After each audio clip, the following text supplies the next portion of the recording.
but that represents only about 15%.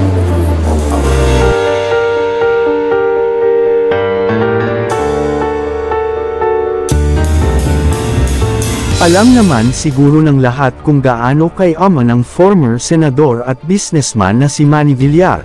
Ayon kasi sa nakalap naming Showbiz Insider, nakikipagtulungan na daw di umano si Manny Villar sa imbestigasyon sa nasabing pandedaye ng Miss Universe sa pambato ng Pilipinas na si Michelle D. Ayon sa chika, handa di anong maglabas ng bilyones ang nasabing former senador. Lumabas lamang ang hustisya sa pagkatalo ni Michelle D sa Miss Universe. Dagdag pa sa chika, isa din sa plano na patalsikan ang bagong owner ngayon na si Anja Craptata. Maglalabas di umano ng matibay na ebidensya si Manny Villar mapatunayan lamang na may pananabotahe na nagaganap. Hindi niya ito palalampasan sapagkat nakakasira ito sa imahe ng mga kababaihan.